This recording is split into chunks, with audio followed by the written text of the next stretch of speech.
Hello everyone, welcome back to the channel. In today's lesson, we are going to look at extended chords, 9th, 11th, and 13th chords, and learn how they work in four-voice writing.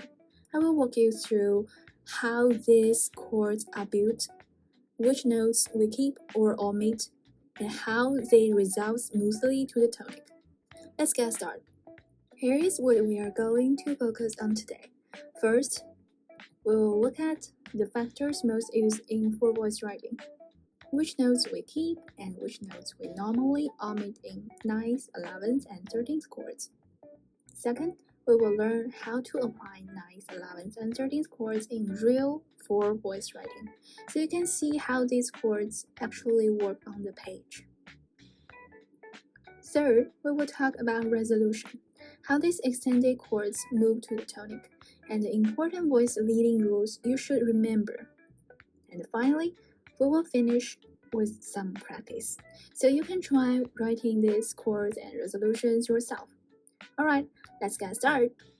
In four-voice writing, we cannot include every note, it will be too crowded. So we follow these common omission rules. For the 9th chord, we omit 5th. 11th chord, omit 3rd and 5th. 13th chord, omit 5th, 9th, and 11th. We follow these omission rules based for spacing, clarity, and smooth voice leading. Even when a note is omitted, it is still implied in the harmony, so the chord keeps its full character. Now let's look at how these chords are used. For the position, they're usually in root position to keep their character and the bass strong. For the mode, they appear in major and minor keys, following the same stacking and omission rules. And for the function, they were all dominant chords, dominant 9, dominant 11, dominant 13th chord. So the dominant chord resolve into tonic, so often in the circle progression. Before we talk about the resolution, let's see how these three chords are read in four-voice writing. For dominant 9th chord, we include root, 3rd, 7th, and 9th, and omit the 5th. Place the root in the bass.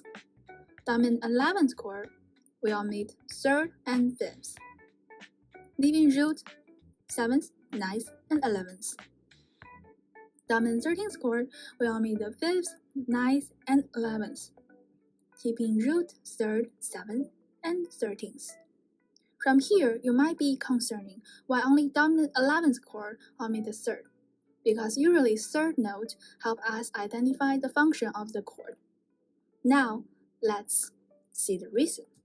Let's listen to this Debussy example. You will hear the sound is soft and open, not the strong dominant sound or like subdominant sound.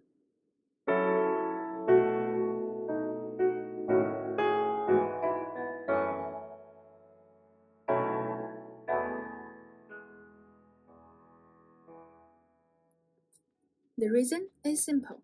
The 3rd and 11th are very close together on a half step apart.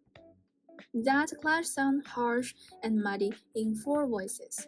So when we remove the 3rd, the chord sounds clear and the 11th can blend nicely.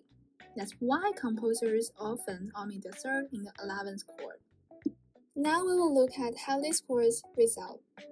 For the dominant 9th chord, we keep the root, 3rd, 7th, and 9th, and omit the 5th. The 7th resolves down to the 3rd of the tonic. The 9th resolves down to the 5th, and the leading tone moves up to the tonic. For the dominant 11th chord, we keep the root 7th, 9th, and 11th, and omit the 3rd and 5th. The 11th often stays at the same tone, while the 7th still moves down and leading tone moves up.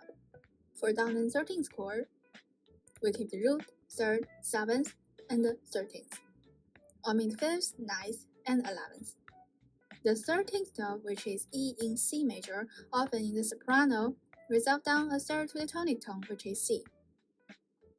Or, if the tonic happens to be the 9th chord, it can be moved to the 9th of 1. So overall, these chords each have their own natural direction of resolution, mainly resolve down by step or keep the common tones. Alright, that's all for today's lesson. Thanks for spending the time with me, and I hope this helped make extended chords a bit clearer. Take a break, review at your own pace, and I hope you have a wonderful day.